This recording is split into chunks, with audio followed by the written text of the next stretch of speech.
Law of thoughts. We'll see the nature and definition of the thought. The word thought has been derived from the Latin term thoughtum. The word thought has been derived from the Latin term thoughtum, which means to twist, which is also includes that conduct which is not straightforward, which is not lawful. On the other hand, it is called as twisted, crooked, or unlawful. The equivalent to the English term for the thoughtum or thought is wrong. The branch of law consists of various thoughts or wrongful acts whereby the wrongdoer violates some legal right vested in another person. The law imposes a duty to respect the legal rights vested in the members of the society, and the person making a breach of that duty is said to have done the wrongful act, whereas the crime is a wrongful act which results from the breach of duty recognized by criminal law. We observe three important points in the thought. First one is, thought is a civil wrong. Thought belongs to the category of civil wrong. The basic nature of the civil wrong is different from a criminal wrong. In the case of civil wrong, the injured party, the plaintiff, institute a civil proceeding against the wrongdoer, the defendant. In such a case, the main remedy for the plaintiff by defendant is damages. The plaintiff is compensated by the defendant for the injury caused to him by the defendant. Whereas in criminal wrong, there will be purely a criminal proceeding, and where the defendant will not pay the compensation. Here they will award a punishment to the wrongdoer. The second important point to be remembered is, thought is other than a mere breach of contract or breach of trust. Thought is that civil wrong which is not exclusively any other kind of civil wrong. If that wrong is mere breach of contract or breach of trust, then obviously it would not be considered to be a thought, because breach of contract comes under the law of contract, and breach of trust, there is a trust act. The remaining civil wrong, which is neither a breach of contract nor a breach of trust, the remaining civil wrongs are called as a thought. This is clearly notified. For example, if A delivers his horse to B for safe custody for a week, and B allows the horse to die of starvation, B's act amounts to two wrongs: breach of contract of bailment and commission of thought of negligence. See, there is two wrongs in this. The horse was delivered to B for safe custody for a week, and B allows the horse to die of starvation. B act amounts to two wrongs, that is breach of contract of bailment and commission of thought of negligence. Since both the wrongs are civil wrongs, and damages is the main remedy for any kind of civil wrong, the plaintiff can claim damages either under the law of thoughts for negligence or breach of contract of bailment. He cannot simultaneously claim damages in two different provisions. Thought is redressable by an action for unliquidated damages. This is the third important point to be remembered. Thought is redressable by an action for unliquidated damages. Damages is the most important remedy for a thought after the wrong has been committed. Generally, it is the money compensation which may satisfy the injured party. After the commission of the wrong, it's generally not possible to undo the harm or wrong which has already been caused. For example, the reputation of the person has been injured. The original position cannot be restored back. The only thing which can be done in such a case is to see what is the money equivalent to the harm by way of defamation. Is to see what is the money that has to be given by the defendant to the plaintiff. This is the only remedy which is available in the thought when it has been committed. Essentials of thought. They are essentials of thoughts. First one is, we'll see act or omission. Act or omission. There must be some act or omission on the part of the defendant. In order to make a person liable for a thought, he must have done some act which was not expected to do, or he must have omitted to do something which he was supposed to do. I repeat once again, if a person liable for a thought, he must have done some act which he was not expected to do, or he must have omitted to do something which he was supposed to do. A positive wrongful act or an omission is illegally made will make a person liable. Example, A commits the act of trespass, or publish a statement defaming another person or wrongful detain another person. He can be made liable for a trespass, defamation, or false imprisonment. So this all are the wrongful act or wrongful omission must be recognized by law. If there is a mere moral or social wrong, they cannot be liability for the same. For example, if somebody fails to help a starving man or save a drowning child, it's only a moral wrong and therefore no liability can arise. No liability can arise. There is a case law pertaining to act or omission, that is Glasgow. The case law pertaining to act or omission, the first point of essentials is the important case law is Glasgow Corporation versus Taylor.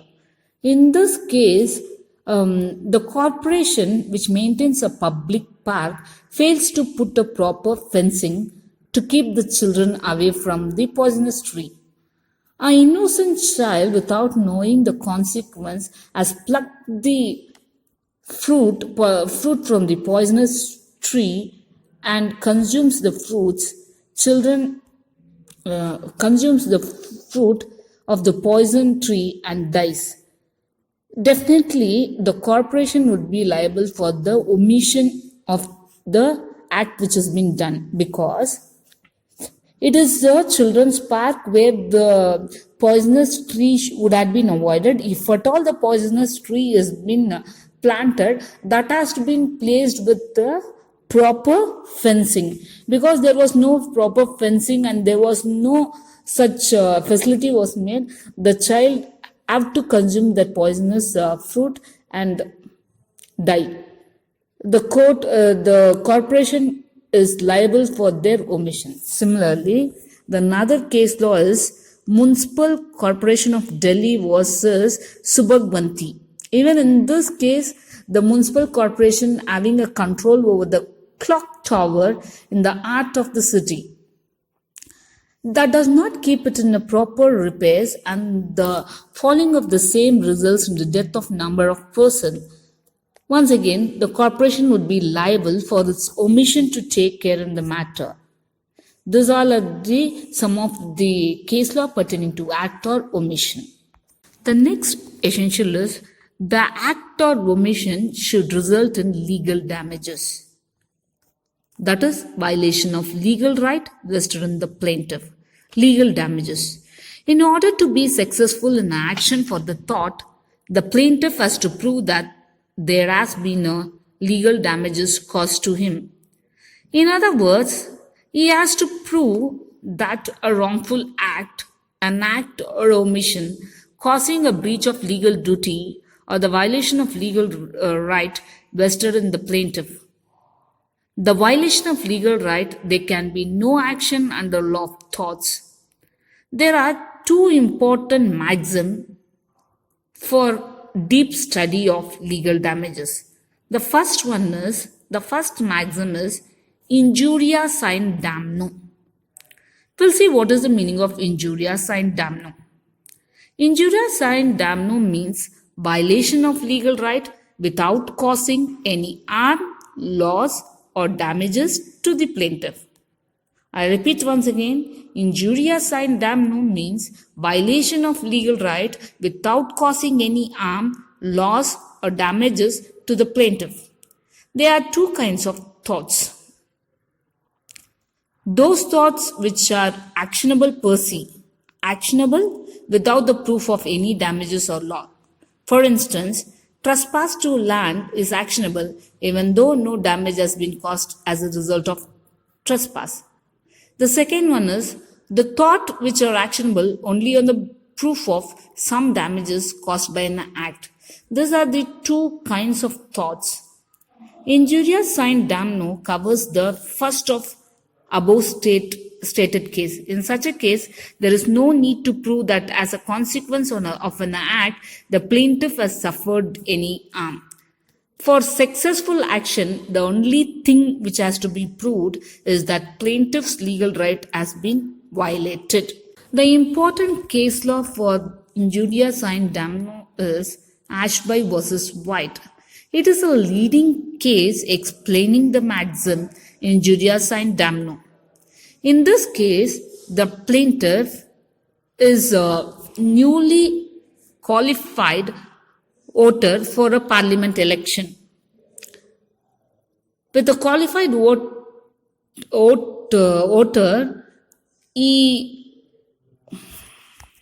the Ashby was a newly qualified voter and he goes to the booth to place the vote for a parliament election, but the defendant, a returning officer, the White, wrongfully refused to take a plaintiff's vote. No loss was suffered by such refusal because the candidate for whom he wanted to vote won the parliament election without the vote of candidate.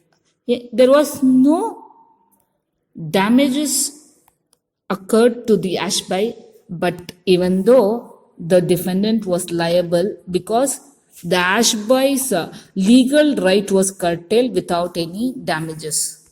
The next important case law for injurious sign damno is Bhim Singh versus State of Jammu and Kashmir. In this case, the petitioner is an MLA of Jammu and Kashmir Assembly. He was wrongfully detained by the police while he was going to attend the assembly session. He was not produced before the magistrate within the requisite period, that is 24 hours. As a consequence of this, member was deprived of his constitutional right to attend the assembly session. There was also a violation of fundamental right to personal liberty guaranteed under Article 21 of the Constitution. The petitioner was decided by Supreme Court. Bhim Singh have to be released by way of consequence relief, exemplary damages. So, the defendant, that is, State of Jammu and Kashmir, is liable to pay exemplary damages amounting to Rs 50,000 were awarded to Bhim Singh. In case of injurious sign damno, the loss suffered by the plaintiff is not relevant for the purpose of cause of action. It may be relevant only as regard the measures of damages. The second maxim is damnum sine injuria. It means damage which is not coupled with an unauthorized interference with the plaintiff's lawful right. Causing of damages, however substantial to another person, is not actionable in law unless there is a violation of legal right of the plaintiff. This is the generally so when the exercise of legal right by one results is consequential harm to other. The mere fact that a man is injured by another's act gives in itself no cause of action.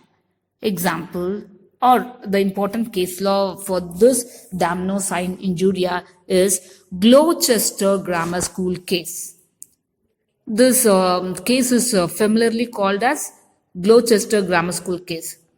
The defendant, a schoolmaster who was working in the Gloucester Grammar School case, set up a rival school to that of plaintiff. Because of the competition, the plaintiff had to reduce their fee from 40 pence to 12 pence per scholar per quarter year.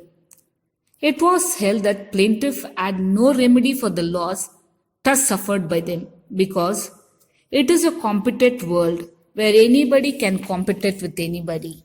But because the Gloucester Grammar School filed a case against that particular headmasters, but in this case, there is no need of giving a compensation. It is not liable. The second case law is Mughal Steamship Company versus MacGregor Go and Company. A number of steamship companies combined together and drove the plaintiff company out of tea carrying trade by offering reduced freight. The House of Law held that the plaintiff has no cause of action as the defendant had a lawful means acted to protect and extend the trade and increase their profit. It is a competitive world. Anybody can extend their trade and increase their profits. So, in this case also, the compensation will not be given. The next case law is Usha Ben versus Bhagyalakshmi Chitramandir. In this case, the Usha Ben is a she is a social worker, and she files the plaintiff sues for a permanent injunction against the defendant to restrain them from exhibiting the film named Jai Santoshma. It was contended that film hurt the religious feelings of the plaintiff insofar as goddess Saraswati, Lakshmi, and Parvati were depreciated as jealousy and were ridiculed. It was observed that hurt to the religious feeling had not been recognized as legal wrong. Since there was no violation of legal right, the request of injunction was rejected. The third important point is ubi jus ibi remedium. This is also a maxim. Ubi jus ibi remedium means